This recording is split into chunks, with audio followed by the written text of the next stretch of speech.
one thing I did notice in that last cast was that because the rod obviously was starting to compress more, I'm starting to get a stinging on my finger. Whereas when I've casted before, I've never had this problem.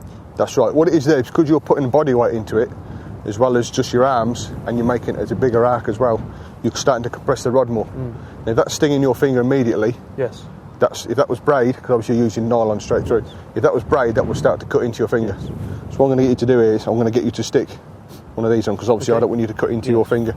So I'll hold the rod a minute. Okay. Thank you. Put that on.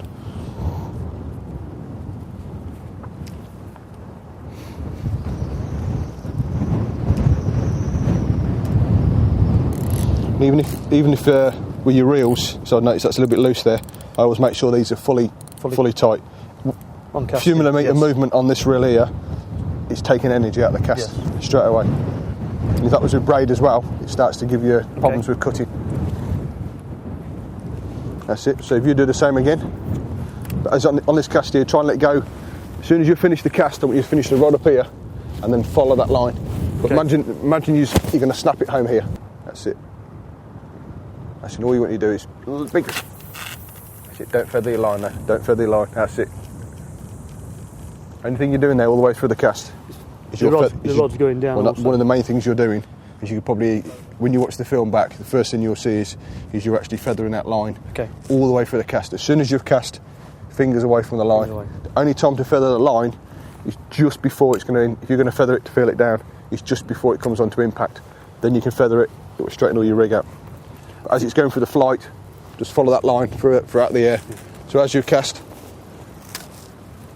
just to give you a quick understanding what you're doing, I'll only do it as a short chuck.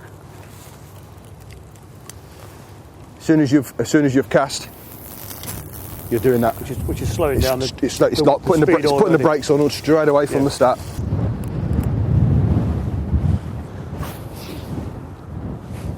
That's it. On this one here again, now I want you to go big step forward, loads of power with this left hand. We're going to have a couple more casts for this rod, then we're going to give you a free spirit rod to try. Big step, right arm dead straight. Go on, that's it. Big step. That's it, let him go. Follow that line, that's it, perfect. Just round to the left a bit, that's it. That's probably around, okay, we'll measure it across waters approximately. That's probably around 115, 120. Something around about that. But what we're going to do now then, we're going to take this one off you. Okay. And you're going to give you one of my free spirits. This is the high sieve. It's a user-friendly rod, and I'd be surprised if you don't put probably 20, 30 yards or more on your cast. Okay. Obviously it's a powerful rod, but they're so crisp in the tip, or even the butt, you want to put it that way, that you'll actually see the difference. I mean, same again, we can look at some of the distances that you're doing. I can only guesstimate it across the water, but I say I'm pretty good at it because we've got the buoy out there. And then what I can always do so is after we can measure it around some bank sticks to give you an idea of what you are actually doing. Fine. And that is going to be 96, 97% correct as far as I'm concerned.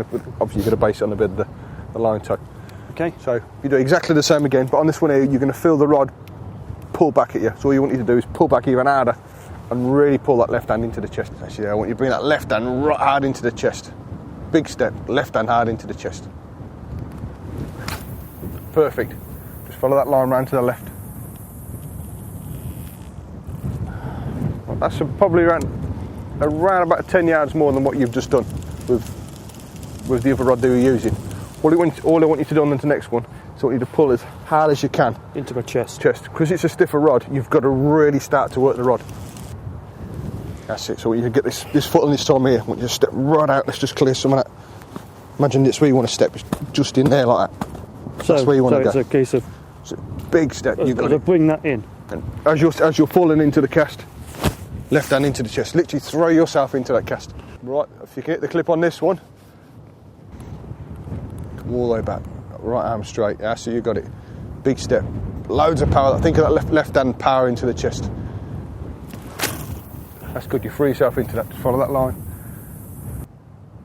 Well at the clip. You're well at the clip there. Well at the clip. In flight. So what we'll do is we'll measure that one off. Okay. And obviously, if it wasn't in the clip, you'd have done a little bit more than that because it would have still travelled through. That was still in quite a good flight, which is going to give you an idea of what you are actually achieving. Right, what we're going to do here is to show you, and I use this for marking some of my the places where I fish off, so people ain't seen you walking it down the bank. I've got a 12-foot rod, which is 4 yards. All I'm going to do here is I'm going to place the butt of my rod on one bank stick, like so. Make sure that's it. And I'm going to put the other bank stick on the other end of the rod. Now we've actually measured this out across the field, and we've done it with nylon and braid just to prove. We actually measured it off so it's 100% 200 yards. I've cast it both ways and I've measured it. This gave me a yard under, believe it or not a yard over. So it's a way of actually... Fairly accurate. It's very accurate, yeah. It can't be any... Obviously these are only... Because we're doing it across water, it can't be 100% accurate, but it's giving you, a good idea of what you are achieving. So all I'm going to do here is I'm going to wrap the lead around it, and all I'm going to do then is I'm just going to count these around it. So we hit the clip. 1, 2, 12,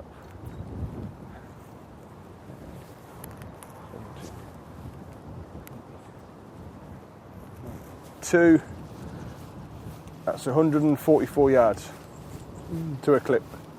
Just to let you know there then, obviously that was 144 yards to a clip, and the lead was still in the trajectory flight, so that was probably going to go, if it wasn't in the clip, 150 plus. And it's a way of measuring it that is, as far as I'm concerned, and everybody else that I've tried it with, is 100% correct. We've pulled it down tight to the lead because you've got silt out there, and that's how you can measure it. So it's giving you a good idea of what you can achieve. Well, that's a massive achievement for me today, starting off at between 80 and 90 yards. And it just shows, okay, it's a slightly stiffer rod, but the other rod, you're putting yardage on that rod. You've gone from probably 85 to 115ish, something like that. And with practice, you'll go further and further and further. Yes. Well, Kevin, I know you can't fish for years, but it just shows all these years you've been casting. Just a couple of hours out here today, and the amount of distance we put on, it just shows nobody's too old or been fishing too long to learn. It's made a massive difference to me with everything that Mark's shown me, simply because I found now that my technique was totally wrong before. Yeah, it was a right eye-opener for myself when Mark ran through things with me. I could always felt I could hold my head high casting, but different league when Mark came along. Well, for me to put 30, 40, 50 yards on a cast from start to finish is phenomenal in what has not been many hours at all. That's right. Has Mark told you how much he's charging today? No. Well, thank you, Mark. I appreciate that. Thank you very much. Brilliant.